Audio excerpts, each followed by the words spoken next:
All right, let's wrap this up with one question from Louis Grandman, who actually sent us two questions, but we're gonna keep the second one. So Lewis is curious about the future of Sean Monahan. He writes, he is an incredible player, and finding versatile top nine forwards that are 28 years old is not easy. Is no easy feat. Given the fact that Monahan is the type of player you win with, and the Canadiens' window is on the way to opening, would your vote be with signing Monahan or trading him at the deadline? Well, that's a very interesting question. It's a very interesting question. I agree. Because it's not a given. I mean, it's usually teams will say, well, the guy is at the end of of his contract. Might as well get an asset for him because we're not making the playoffs. So, you could always try to trade him and say, if you liked it, you could come back in the summer. We've suggested that scenario over the years with multiple players. The reality is it happens very, very seldomly. Almost never happens. Yeah. Almost never. Yeah. So, but when you look at the impact that he's got on this team, he's probably been their most consistent skater since the beginning of the season. And it's not just his help on the power play or his help on the face-off circle where he's been absolutely tremendous, but it's how smart he is on the ice, holding on to the puck, slowing down the play sometimes, making always the right reads, adjusting the pace of the game so that it opens up and he makes the right play after that.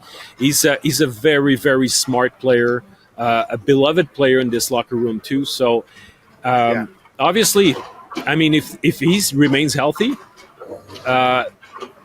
there's going to be high demand for a player like this.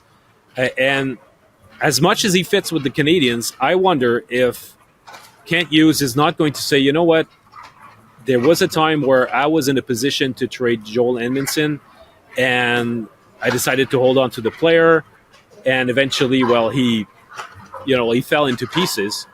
Mm-hmm. If there's a guy who's a health risk, I wouldn't call it a time bomb, but there will forever be a health risk when it comes to Sean Monahan.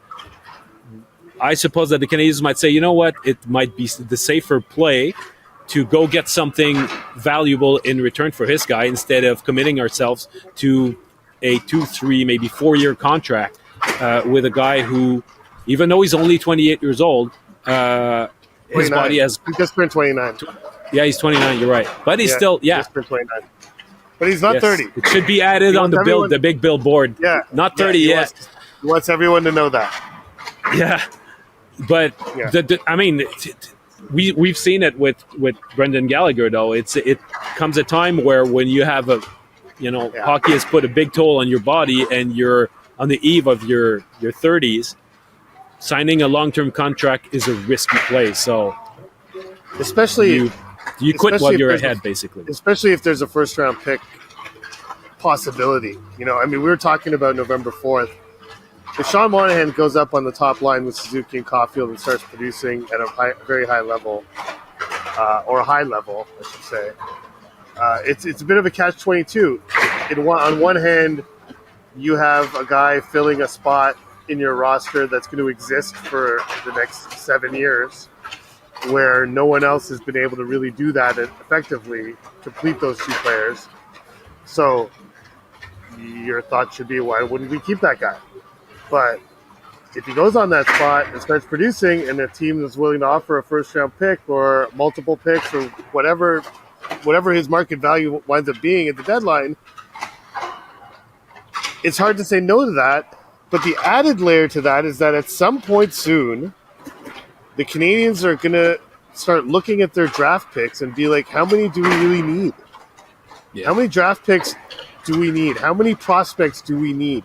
Yes, they need some high-end prospects, some high-ceiling guys, but you're not getting a high-ceiling guy with the first-round pick that you're acquiring for Sean Monahan. You're probably getting a pick in the 20s, if not the late 20s, if not the 30s for him. So at some point, they're going to need to make that switch and make decisions like this question, where you have a guy who still has some runway left, would still help you in a competitive window.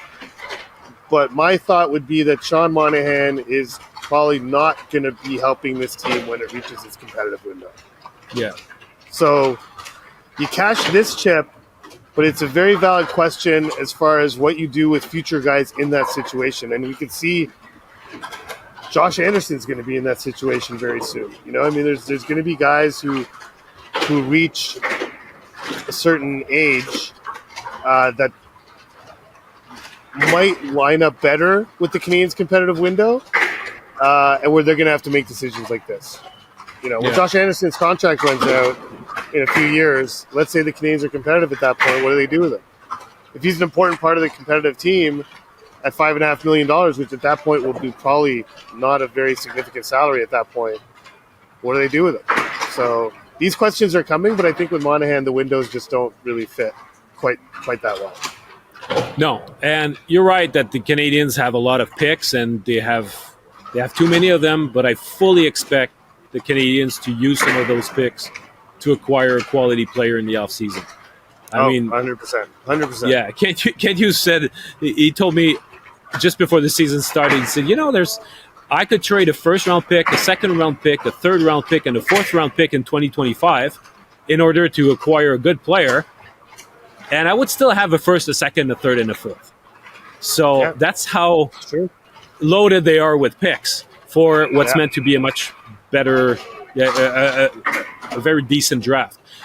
So we'll see. But Monahan adding to that, it would just give them more ammos to go out on the market and and be ready to strike. But they definitely need to guard against evaluating Monahan right now. Yeah, because he's at the same spot as he was last season. At this time last year, he was healthy and producing. But even if he remains healthy and producing through the deadline, what I mean is right now, like this year, they need to guard against evaluating Sean Monahan this season, and they need to evaluate what Sean Monahan will be 2 to 3 seasons from now if they sign him to a 4 or 5 year deal. And that's the benefit of keeping Sean Monahan in the short term versus the potential pitfalls of having him around 2 or 3 years from now. I think they don't line up really.